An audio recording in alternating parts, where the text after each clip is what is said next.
Hey everybody, welcome back to Sounds Like a Drum, Kate's independent media production. Today, we are talking about something that you may have seen online in a studio somewhere like that, using a second bass drum as a resonator in front of your standard bass drum.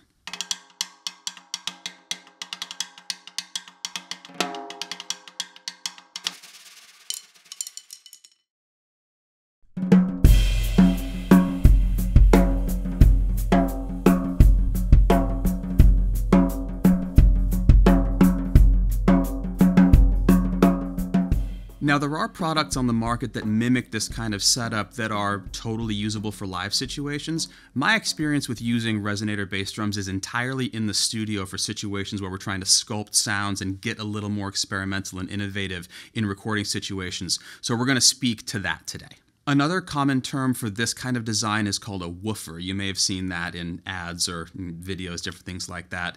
Fundamentally, it's the same kind of sound that we're going after. You may have seen setups that resemble this in mic'd up studio situations before, where we're actually using a drum with no heads on it in front of the primary bass drum as a sort of isolation tunnel or to get more reverberation that way. This is not that. What we're actually doing here is we've set up a super duper dead, in this case 18-inch bass drum, as our primary, and we're using a second bass drum with no muffling and single ply heads, tuned really consonantly in front and mic'd separately on the other side, so that we have the option to dial in the resonance of that drum on top of the functional punchy sound of our primary bass drum. We're going to go through a couple of iterations to demonstrate what this is contributing to both the sound of the bass drum and also sort of the general sound of the kit. So first, we're going to hear the primary bass drum with the 22 totally out of the picture.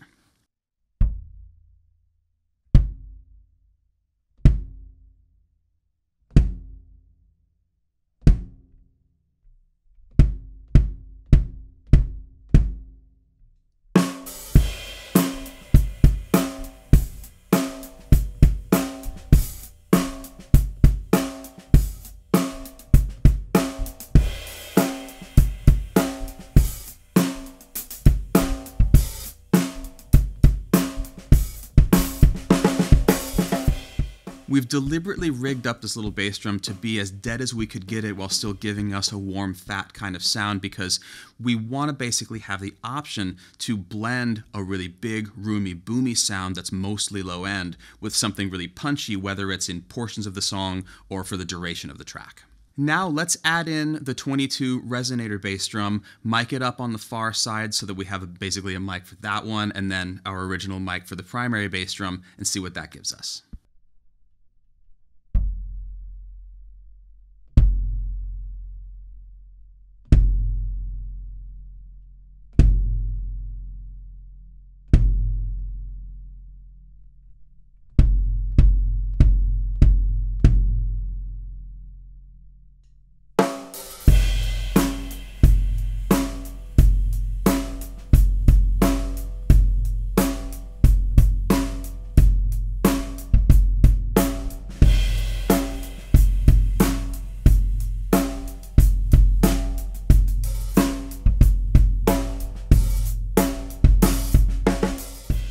Now, first off, this can not only add resonance and big sound to our primary bass drum, it can also give us impressions of different eras of music, of different styles of music, just sort of broadens the palette on top of the take that we're already playing, rather than having to do overdubs and make sure that they line up and different things like that.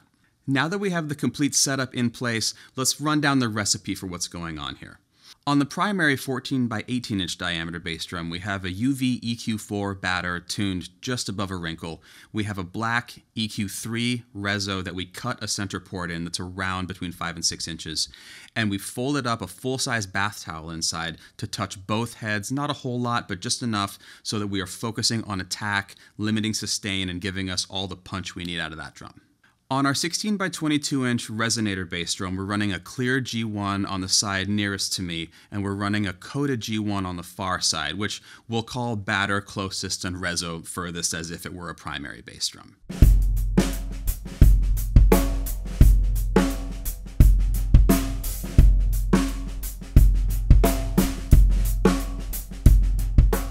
Additionally, depending on the drums that you choose, their size, the heads you might choose, the pitches of all of these things will sort of vary depending on how they behave in your space and the way that you play and all of that. But we did discover that the interval between the two heads on the Resonator bass drum ended up being fairly important. On our Resonator bass drum, 16 by 22 inches diameter, we're running a clear G1 on the side nearest to me, and we're running a coated G1 on the side furthest from me. Currently, the clear head is tuned a minor third higher than the coated on the further side of the drum. Just so we're also clear going forward, any talk that we do about the heads on either of these drums, if we're saying batter, we're referring to the head on the nearer side of the drum, and if we're talking about a reso, it's the one furthest from me. Additionally, the microphones that we're using are an AKG D112, almost inside of the smaller bass drum in the port here for the punch, and then we're using a 414 on the far side of the resonant bass drum.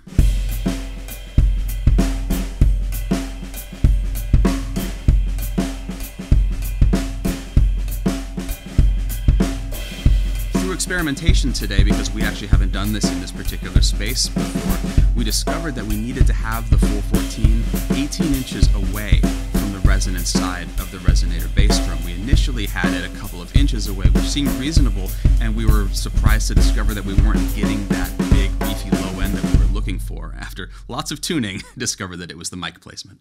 Something important to take into account when you're choosing microphones for something like this, and in this case we chose the 414 because it sounds fabulous, is that some microphones, like the 414, draw in a lot of sound from the rest of the kit, and we have to be careful when we're choosing a microphone and then figuring out what to do with that sound in the course of making our recording to make sure that we're getting the part of the kit that we want and not getting overwhelmed with other parts of the complete sound.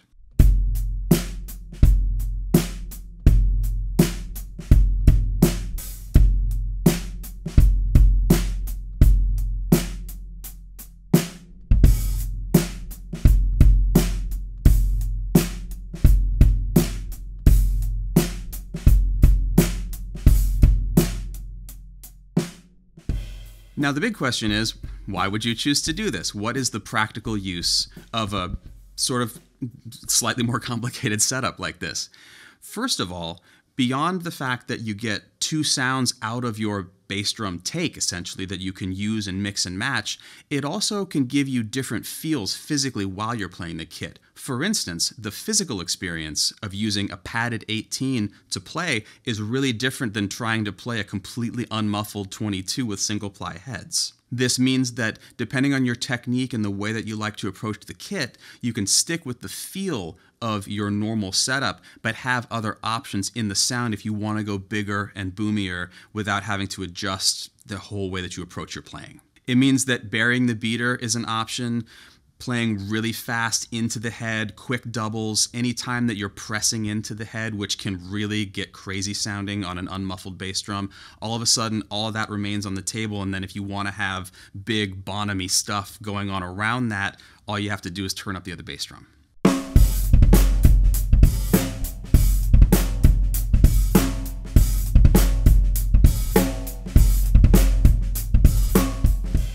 In the course of checking out drummers and drum sets, you may have seen DW's Woofer concept, and that is a super shallow bass drum that is the same diameter as the primary, which is actually fitted directly onto the primary bass drum via little legs that clip it on so that you can adjust the distance from it and then mic them internally or separately or whatever you might want to do.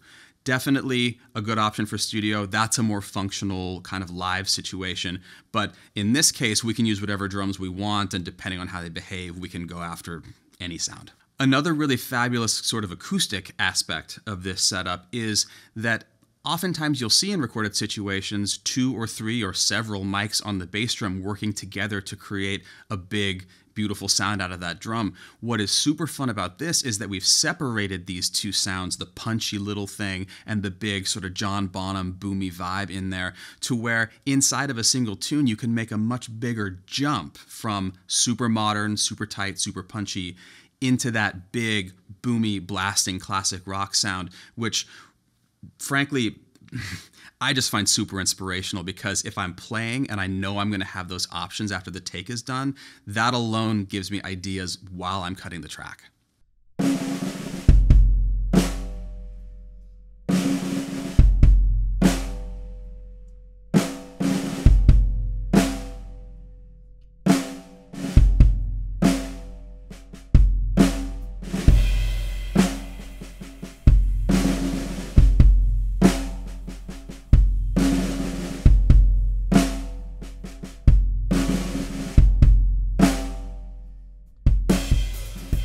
All right, everybody, thanks so much for watching what we did today. We had a blast with this experiment. The best way you can help us to grow here and keep this going is to like and comment and subscribe to these videos, share them with people, engage with the community. We are all about community here. We are super excited to hear all your thoughts about the things that we're doing, especially if you want to pop over to the Patreon, where there's going to be a lot of extra content, especially from the video today, because we went through a lot of iterations figuring this out. There's also going to be some stories over there. The cymbal series is still going great over there. We have a lot of new stuff coming out for that. And lastly, your experiences with Resonator bass drums. If you have them, if you're curious about them, what worked, what didn't, even tuning schemes, we went through a bunch today, all of that we would love to hear.